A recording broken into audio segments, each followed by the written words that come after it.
আসসালামু আলাইকুম। আজকে 2024 সাল ভিত্তিক এসও পরীক্ষা হয়েছে। রিটেনের যে ম্যাথগুলো এসেছে মোটামুটি সবগুলাই common.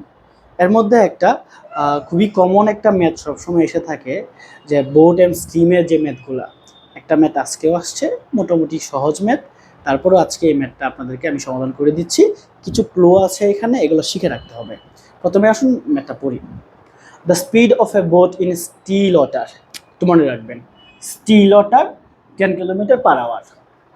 If it can travel 20 kilometer downstream and 14 kilometer upstream in equal time, calculate the speed of the stream.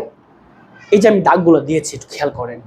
Still water তার স্পিড হচ্ছে 10 কিলোমিটার, মানে বোটটার স্পিড হচ্ছে কত? সে 10 কিলোমিটার পার আওয়ারে যায়। বলা হচ্ছে ডাউনস্ট্রিম, মানে হচ্ছে স্রোতের সাথে, মানে এখানে বোটের স্পিডও আছে, পাশাপাশি হচ্ছে স্রোতের স্পিডও আছে। সে হচ্ছে 24 কিলোমিটার যায় হচ্ছে পার আওয়ারে। আবার বলা হচ্ছে 14 কিলোমিটার যায় কীভাবে? আপস্ট্রিমে, মানে হচ্ছে স্রোতের বিপরীতে। তার মানে কি হয়, এখানে নৌকার যে স্পিডটা আছে সেই স্পিডটা কমে আসে, যেহেতু বিপরীতে যাচ্ছে। ফাইনালি ক্যালকুলেট করতে বলছে কি? শুধুমাত্র স্রোতের যে স্পিডটা। কিছু ক্লু দিয়ে আছে, একটু ফ্যাক্ট কাজ করুন। প্রথমে বলা হচ্ছে ডাউনস্ট্রিম স্পিড। আমরা নৌকার স্পিড জানি, কিন্তু স্রোতের স্পিড জানি না, আমরা ধরে নিই। মনে করলাম এই স্টিমের স্পিড কত? 1 কিলোমিটার পার আওয়ার। তো ডাউনস্ট্রিম বলছে যোগ হবে, তো ডাউনস্ট্রিম স্পিড কত হবে? তার ডাউনস্ট্রিম স্পিড হচ্ছে, আপনার কি বলে এটাকে, ওই যে 10 নৌকার যে স্পিডটা সেটা প্লাস হচ্ছে স্ট্রিমের যে স্পিডটা। একইভাবে আপস্ট্রিম স্পিড কত হবে?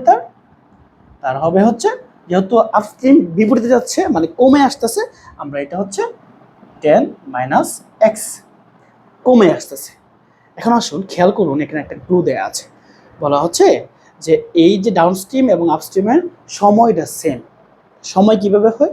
সময় হয় তার যে মূল যতটুক যাচ্ছে, ধরেন হচ্ছে 24 কিলোমিটার ডাউনস্ট্রিমে যাচ্ছে, এটা যদি আমরা স্পিড দ্বারা ভাগ করি তাহলে সময় চলে আসে। আপনার ব্যাগ হচ্ছে, ধরেন আপনি 10 কিলোমিটার যান 2 মিনিটে, তার মানে প্রতি মিনিটে ভাগ করে দিলে চলে আসবে। এটাও ভাগ করে ফেলেন, এই যে আমরা ভাগ করে ফেলি। ডাউনস্ট্রিম যেহেতু বলছে এক্স, এটা এই সময়টা সমান হচ্ছে আপস্ট্রিমের সময়টা। ওইটা কত ছিল? যে 14 কিলোমিটার পার আওয়ার বলছে যে যাচ্ছে, কোন স্পিডে? এই যে স্পিডটা, এই যে 10 মাইনাস 4 স্পিডটা, সরি 10 মাইনাস এক্স, এই স্পিডে। এইটাও একটা সময়, এটাও একটা সময়, দুইটা সময় সেম।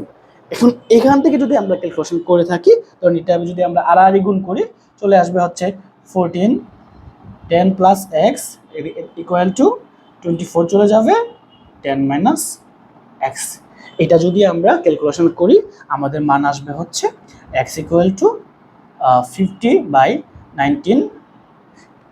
এই স্পিডটা আসবে, হ্যাঁ, মানে হচ্ছে এক্স যে স্ট্রিমের স্পিডটা হচ্ছে এটা আসবে। এটা যদি আমরা ভাগ করি তাহলে এটা হবে 2.36 অথবা 38 সামথিং। এইটাই হচ্ছে তার স্পিডটা, মানে হচ্ছে স্ট্রিমের স্পিডটা কত? যে এক্স এর মান বের হয়েছে 2.36 কি কিলোমিটার পার আওয়ার। খুবই সহজ ম্যাথ।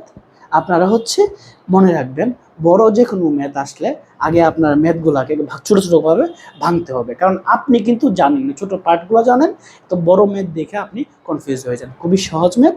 এই ওয়েতে এই চ্যাপ্টারে যে ম্যাথগুলো আছে সেগুলো করুন, ইনশাআল্লাহ দেখবেন খুবই ইজি লাগতেছে।